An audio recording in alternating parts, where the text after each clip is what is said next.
Bonjour Kanzli, comment vous allez ce matin? Très bien. Magnifique foulard. Merci, bonjour Eva, bonjour Marcelin. Il sera question aujourd'hui d'éco-citoyenneté, gage d'un développement durable. Oh oui, tout à fait. Alors tout à l'heure, on a vu, Magic System nous a donné l'exemple des comportements d'éco-citoyenneté adoptés. Alors aujourd'hui, nous allons nous appesantir justement sur ce thème. Alors pour petit rappel, la citoyenneté est le lien social qui réunit une personne à un État et qui permet à cette personne de bénéficier de ses droits, d'accomplir ses devoirs civiques et politiques.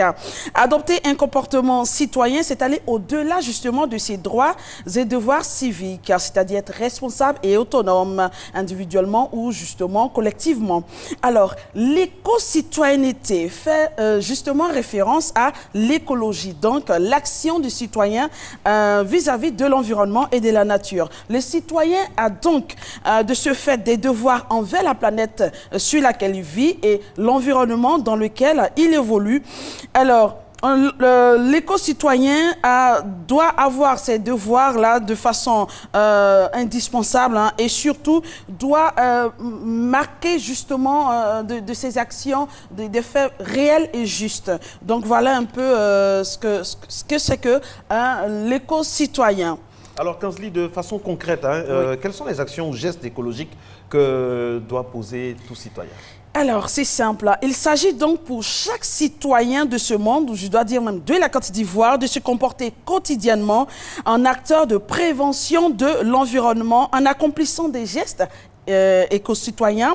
Et puis, dans la vie de tous les jours, l'éco-citoyen doit trier ses ordures, doit économiser l'énergie et l'eau, doit protéger la nature, doit consommer de façon raisonnable tout ce qui l'environne. Il ne faut pas, quand je parle de gaspiller l'eau, souvent on se brosse, on laisse le robinet couler. Quand on se lave, on laisse le robinet couler pendant qu'on se frotte le corps. C'est tout ça qu'il faut adopter. Il faut être aussi le gendarme auprès de ses amis, de tous ceux qui nous entourent. Quand tu vois quelqu'un qui jette quelque chose dans la rue, il faut l'interpeller. Écoute, mon ami, il faut ramasser ce que tu as laissé tomber. Il ne faut plus jeter les ordures dans la rue, il ne faut plus verser les eaux usées dans la rue. Il faut apprendre à recycler ces eaux usées. Donc voilà un peu quelques comportements que le citoyen doit adopter pour être éco-citoyen.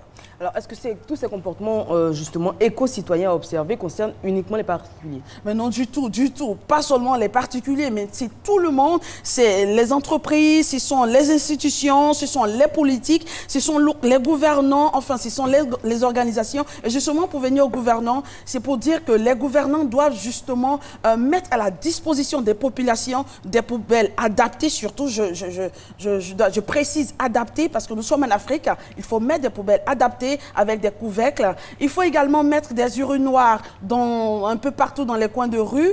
Il faut aussi mettre des toilettes pour nos besoins, parce qu'on remarque qu'il y a un fort taux de défécation en l'air libre. Donc il faut éviter cela, ce n'est pas des gestes d'éco-citoyenneté. Donc c'est pour vraiment que toutes ces organisations, ces politiques surtout, ces gouvernants doivent mettre à la disposition des populations toutes ces infrastructures afin que la population puisse les utiliser en bon escient. Et surtout, avoir un bon système de ramassage et de récupérage de toutes ces ordures-là. C'est très, très important.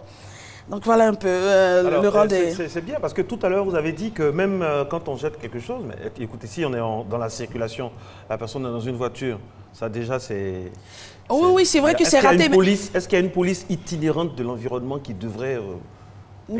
Merci Marco, c'est une très très bonne question. Oui, il y a la nature, mais je crois qu'on doit renforcer cette police-là. On doit surtout renforcer les capacités de certains individus, de certaines personnes, spécialement dans ce secteur-là, pour que cette personne puisse agir de façon drastique. Il y en a à Kigali, oui, à Kigali, c'est super. Même ici tout près, au Ghana, il y a comme ça ces polices-là. Alors, quand vous parcourez les rues de Ghana, il n'y a rien à faire, c'est propre, c'est propre, c'est propre. Voilà, je pense que ça, on peut l'adopter ici en Côte d'Ivoire. Et justement, vous avez des images à commenter. C'était donc la marche dont vous nous parliez la semaine dernière. La marche écologique. La marche écologique, tous en vert. On voit tous en vert, c'est justement pour sensibiliser le grand public à tous ces gestes éco-citoyens. Ces populations, je dois dire, ce sont les acteurs de la société civile qui sont réunis au plateau, qui ont marché, qui ont crié non au déversement des ordures dans la rue, stop à la pollution, stop à l'abattage des arbres, stop vraiment enfants, jeunes, vieillards, tout le monde était réuni, même des religieux étaient avec nous. Hein. Et donc pour dire que le problème de l'écologie, c'est pas que moi, c'est pas que vous, c'est tout le monde, c'est vraiment tout le monde. On doit en avoir gros sur le cœur quand on voit quelqu'un, notre voisin, notre prochain, vraiment fouler au pied comme ça les bonnes résolutions de l'environnement parce que c'est aussi un moyen de développement. On ne le dira jamais assez. On a des villes qui nous donnent l'exemple. Quand vous allez à Kigali, quand vous arrivez à l'aéroport de Kigali et que vous jetez quelque chose de façon non officielle, mais les regards sur vous, ça vous oblige tout de suite à changer de comportement, n'est-ce pas, Konsli? Tout à fait. Et c'est justement pour étayer tout ce que vous avez dit que nous avons pris justement un participant à cette marche qui s'exprime sur cette marche-là, le contenu véritable de cette marche. De cette marche, s'étaient réunis les acteurs de la société civile qui parlent d'environnement et de développement durable. Il y a des populations qui sont à l'intérieur, qui ont besoin de salubrité, qui souffrent des effets des changements climatiques. Nous comptons mobiliser encore plus d'organisations de la société civile à se joindre à nous et porter le message de la préservation de l'environnement. Alors, oui. Donc voilà, c'est pour vraiment préserver l'environnement, sensibiliser tout le monde, le grand public, à adopter tous ces gestes éco-citoyens pour avoir un développement durable assuré. Très bien. J'espère que ce qu'on fait ici tous les mercredis, hein, grâce à cette chronique, tous les conseils qui sont donnés vous servent dans la vie au quotidien. C'est en même temps de la pédagogie, on dit la répétition est également pédagogique. On parle très souvent de ces gestes éco-citoyens, le fait de fermer le robinet pendant qu'on se brosse les dents, d'économiser l'eau, parce que les ressources en eau sur la planète ont tendance à se raréfier. Oui. On espère vraiment que tout ça, ça contribue en tout cas à vous aider à préserver un environnement plus sain.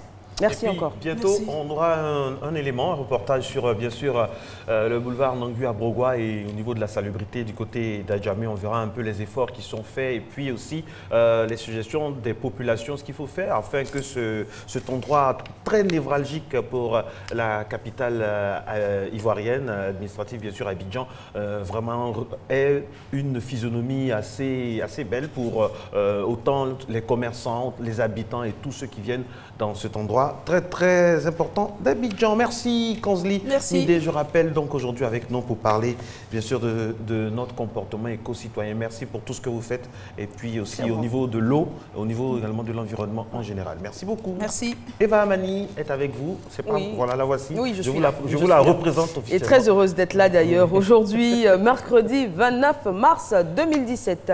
Tout de suite, le JT va s'installer sur notre antenne, mais bien avant, vous aurez droit à la météo et le JT sera présenté par Maïsako. A tout de suite.